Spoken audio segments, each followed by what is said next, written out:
IT consultant എന്ന നിലയിൽ വീണയുടെ ഇടപെടലിൽ CMRന്റെ IT സൗകര്യത്തിൽ എന്തെങ്കിലും മാറ്റങ്ങൾ വരുത്തിയോ, പരിഹാരങ്ങൾ ഉണ്ടാക്കിയോ എന്ന് ചോദിക്കുമ്പോൾ ഒന്നും വരുത്തിയിട്ടില്ല എന്ന് കൂടി വീണ പറയുകയാണ്. അതായത് ഈ 2.78 കോടി ഇങ്ങോട്ടേക്ക് വരുമ്പോൾ പറഞ്ഞു എന്ന് പറയുന്ന, നൽകി എന്ന് പറയുന്ന നിർദ്ദേശങ്ങൾ അത് നടപ്പാക്കിയിട്ടില്ല എന്ന് കൂടി വീണ മൊഴിയിൽ പറയുന്നു എന്ന വിവരം കൂടിയാണ് പുറത്തു വരുന്നത്.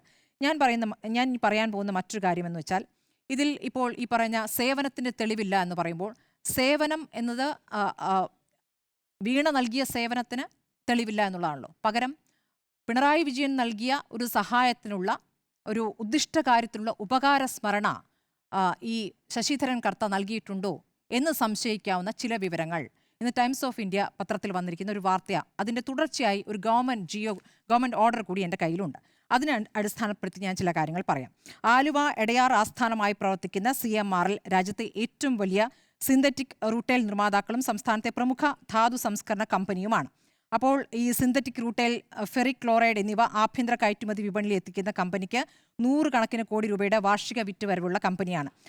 സ്വകാര്യ ഖനനത്തിനെതിരെ പ്രതിഷേധങ്ങൾ ഉയർന്ന ഒരു ഘട്ടം ഉണ്ടായിട്ടുണ്ടെന്ന് നമുക്കറിയാം.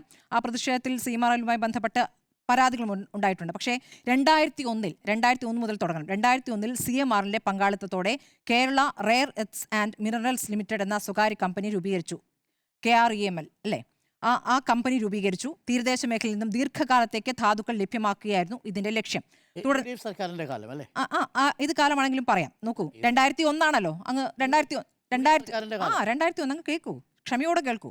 തുടർന്ന് ആലപ്പുഴ ജില്ലയിൽ വൻതോതിൽ തീരദേശ ഭൂമി വാങ്ങിയ കമ്പനി കൊല്ലം, ആലപ്പുഴ ജില്ലകളിലെ മോണസൈറ്റ് അടങ്ങിയ തീരങ്ങളിൽ നിന്നും കരിമണൽ ഖനനം നടത്താനായി 2004 ഖനനാനുമതി സ്വന്തമാക്കി.